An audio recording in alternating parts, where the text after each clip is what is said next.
Ever find yourself kind of daydreaming about a life where things just, you know, fall into place, like almost effortlessly? Mm-hmm. Well, today we're taking a deep dive into a book that suggests that maybe that's not just wishful thinking.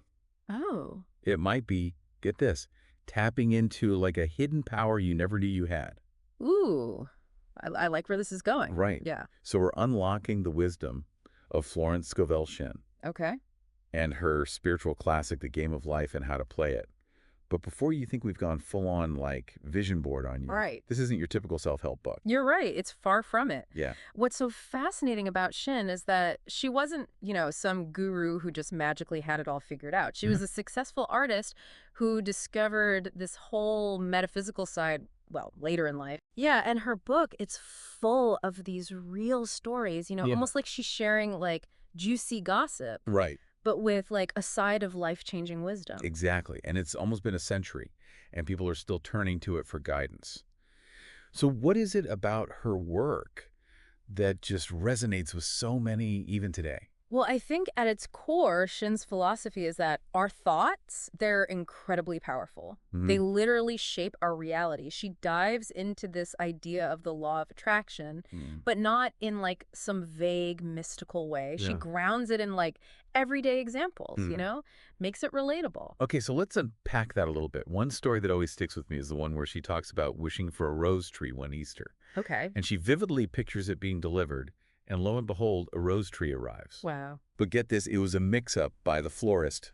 What? She was supposed to get lilies. Oh, wow. Yeah, That's pretty amazing. it's that wild. Yeah. And what's fascinating is that, Shin didn't just stumble upon this idea. It actually echoes what modern science is discovering about the subconscious mind. Oh, okay. It doesn't differentiate between a wish and a worry. Really? Yeah. All those studies on neuroplasticity, Yes. how our thoughts actually rewire our brains? Yeah, yeah. This is that principle in action. So you're saying that if we're constantly having, like, negative thoughts and worrying about what could go wrong, Mm-hmm. we're essentially hardwiring our brains for those outcomes. Precisely.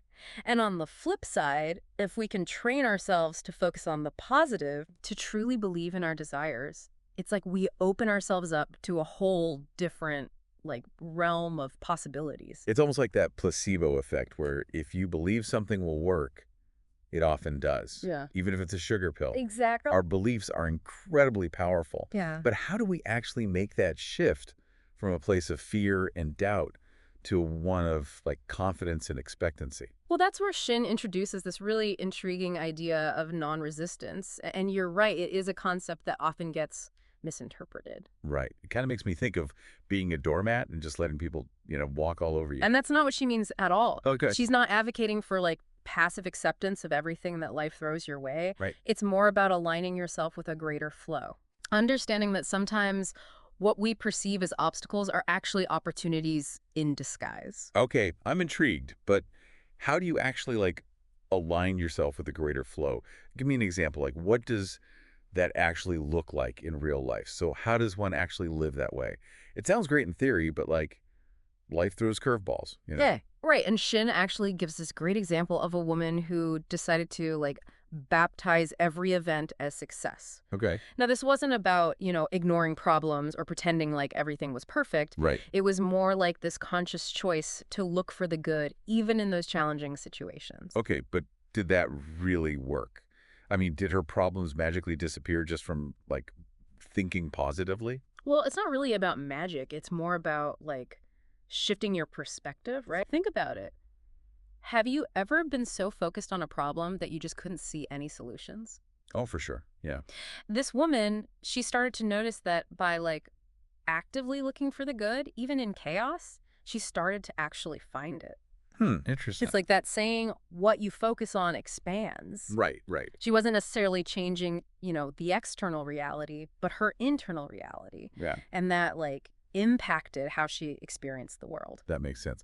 Okay, shifting gears a little bit, Shin also talks about forgiveness being a key principle, but not just forgiving others, but ourselves too. Why is that so crucial in her view? This is where she kind of ties it to the idea of karma. And that doesn't have to be some mystical concept, right? Yeah. We've all felt trapped in those repetitive cycles, making the same mistakes, attracting the same types of relationships. Oh, tell me about it. Like, we're on this hamster wheel. Yes, like here we go again. Exactly. And Shin believed that forgiveness, both of ourselves and others, it's like hitting the reset button on those negative patterns. Okay. Holding on to resentment and guilt, it's like hitting replay on those things that we don't want. So you're saying, like, to truly break free from those cycles, we have to forgive ourselves for our past mistakes and, like, release any bitterness we might be holding on to towards others. Precisely. And she tells a story that I think really brings this home. A woman, like, as a joke, sends her friends stage money. Okay. And then, wouldn't you know it, she receives a counterfeit $20 bill later. Oh, no, really? It's almost like the universe is saying, gotcha. How seriously are you taking this whole game thing? That's wild. Yeah. It really makes you think about that energy that we're putting out there. Yes. But, here's the thing that always trips me up with these spiritual principles. It's one thing to, like, understand them intellectually, Yeah. but how do we actually apply them? It's like having a sports car with no gas. Yeah. Having faith without action. It's not going to get us very far. You've hit on a really, really crucial point. Shin actually called this preparing for your good. Okay. And she illustrated it with this story about a woman who bought a really expensive fur coat, even though she was struggling financially. Wait, she was broke and she bought a fur coat. Yes. That doesn't sound like preparing for anything but, like, massive credit card debt. On the surface, it seems kind of counterintuitive, right? Right. But this woman, she saw the coat as an investment in her future prosperity. She wasn't focused on her current lack, Right. She was embodying that energy of abundance, even if it wasn't yet, reflected in her bank account.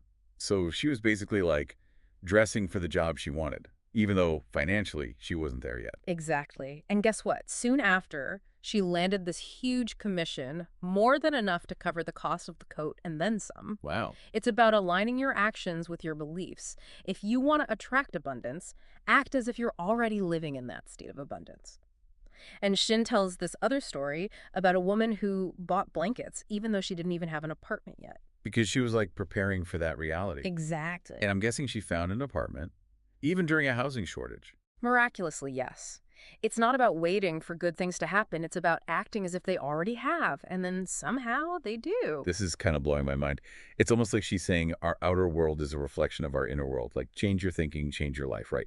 Which brings us to one of the most, like, intriguing aspects of her work. The power of words.